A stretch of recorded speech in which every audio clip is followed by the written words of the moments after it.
No ano de 2010, um terremoto atingiu o Haiti, devastando o país, especialmente a capital, Porto Príncipe.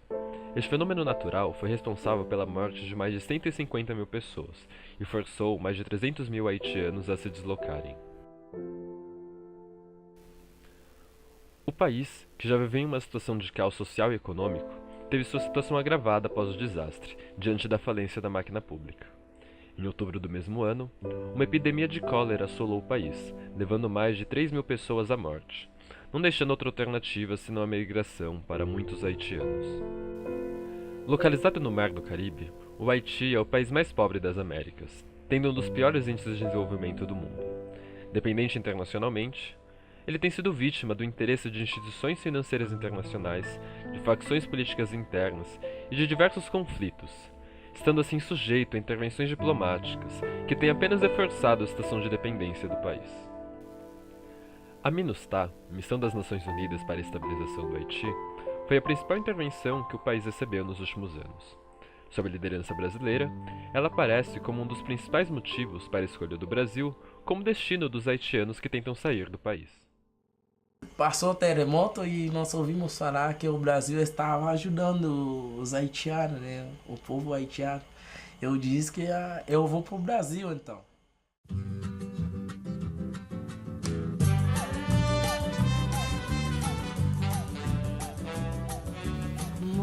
O Brasil possui leis e políticas favoráveis à recepção de refugiados e imigrantes forçados.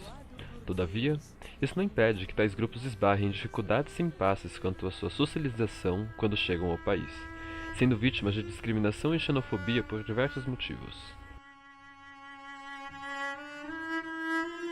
6 haitianos foram baleados com arma de chumbinho no centro de São Paulo.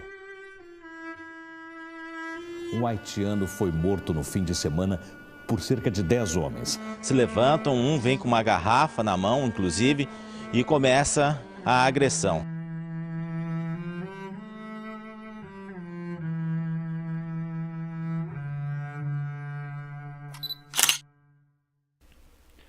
A discriminação contra estrangeiros é conhecida como xenofobia.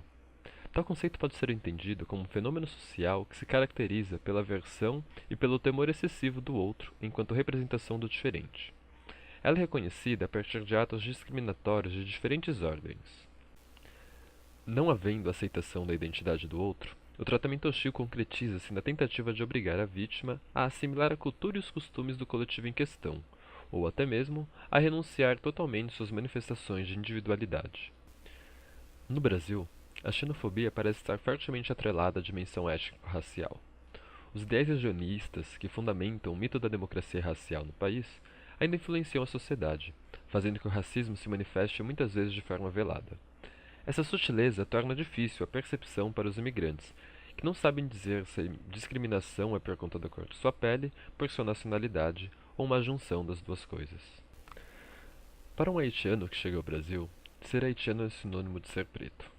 Tal fato é, numa sociedade racista como a brasileira, no mínimo frustrante, uma vez que a ascensão social e econômica se associa fundamentalmente à cor da pele.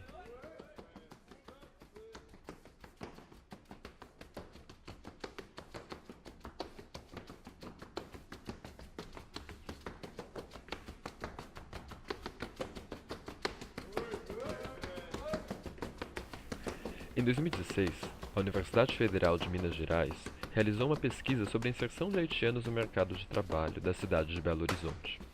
60% dos homens e 100% das mulheres dos 110 entrevistados relataram já ter sofrido algum tipo de discriminação.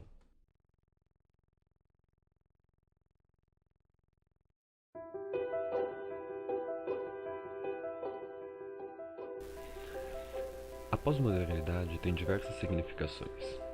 Se pensado enquanto tempo sócio-histórico, diz-se do período atual, onde a globalização afeta todos os espaços do globo. Nesta nova ordem, o poder das grandes corporações, associado ao desenvolvimento de tecnologias de informação e à expansão das chamadas redes, teria reconfigurado o espaço de uma forma tal que o que era longe se torna perto, levando a uma diminuição da importância das fronteiras estatais.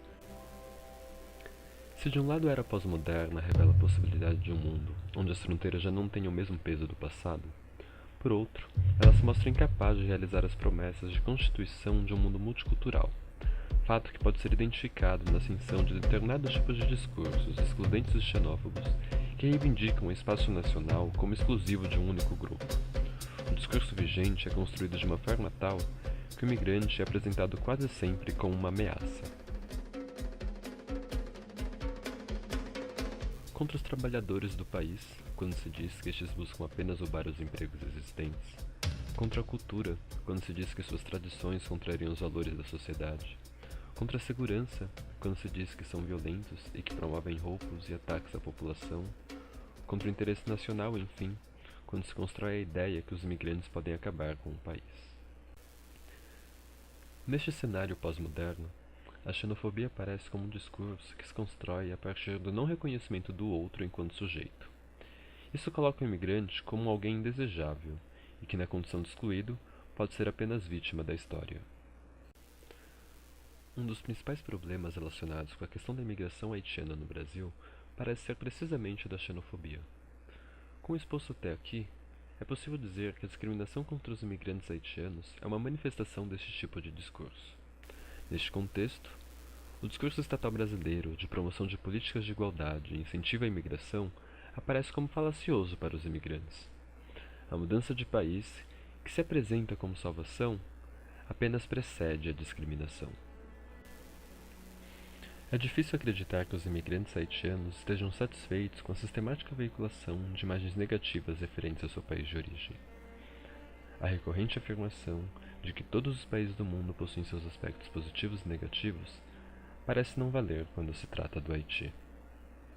O objetivo principal desse vídeo é deplorar a triste maneira que foi postada a imagem do nosso país a uma das maiores redes de TV do mundo. Dia 8 de junho não foi só marcado pela a derrotada da seleção Grenade, mas pela sua reportagem, que caracterizam do Haiti como um país que tem só guerra, miséria, guerra civil e outra. Do ponto de vista teórico, aqueles que se identificam com o pós-modernismo apontam a necessidade de desconstrução desses discursos, ao apresentá-los como legitimadores de determinadas relações de poder na sociedade contemporânea. Para esses teóricos, a construção de uma sociedade multicultural e livre da discriminação será possível quando os discursos que justificam as práticas de violência forem desconstruídos. O que os intelectuais da abordagem decolonial buscam demonstrar é que estes discursos não são fruto de uma suposta condição pós-moderna. Se de uma perspectiva pós-modernista, a xenofobia aparece como resultado do choque cultural entre diversos grupos que até então eram obrigados a viver dentro das fronteiras nacionais de seus respectivos estados, a abordagem decolonial busca mostrar como tais conflitos e discursos são, na verdade, constitutivos de toda a formação da chamada modernidade. É assim que analisam a questão do racismo, por exemplo. Raça, segundo Aníbal Quijano, é uma construção mental que surge com a colonização do continente americano e deve ser interpretada como uma categoria social. Sua função seria de determinar a posição que as diferentes pessoas ocupariam dentro da estrutura de controle de trabalho e de produção de conhecimento do sistema capitalista. Assim, branco, negro, indígena, europeu, brasileiro, haitiano, todas elas seriam categorias sociais modernas. A própria ideia de nação parece se fundamentar em um tipo de discriminação racial, quando afirma a superioridade de um determinado grupo frente aos demais. Neste sentido, pode-se dizer que o mito da democracia racial brasileira, no qual se baseia a ideia de nação do país, é uma ideologia que tenta mascarar o racismo, a discriminação e toda a violência cometida contra as populações não brancas do Brasil. Dessa perspectiva decolonial, a xenofobia que afeta os haitianos no Brasil estaria fortemente associada ao racismo, posto que a base da discriminação de origem seria uma dada ideia de raça. Os haitianos aparecem duas vezes como o outro nessa dinâmica. No primeiro plano, por serem de outro país, e no segundo, por serem em sua maioria negros, grupo discriminado no Brasil. É preciso compreender a questão do Haiti em um sentido mais amplo do que se costuma apresentá-la, para que se possa entender como as relações que estabeleceu historicamente levaram o país a uma condição periférica. O seu processo de independência é fruto de uma revolução que não cabe no imaginário moderno. um país de maioria negra que se tornou independente no início do século XIX e que, por este mesmo motivo, foi submetido historicamente a uma série de punições econômicas que impediram, em alguma medida, a construção de uma maior autonomia haitiana frente à hegemonia exercida pelas potências europeias. Com isso em vista, justifica-se a ideia de que não basta a utilização do discurso para compreender a discriminação contra haitianos, pois existe toda uma estrutura econômica e cultural por trás disso. A pobreza no Haiti não é fruto de discursos, e sim de um determinado modo de organização da economia mundial, na qual a sociedade haitiana ocupa uma posição desfavorável.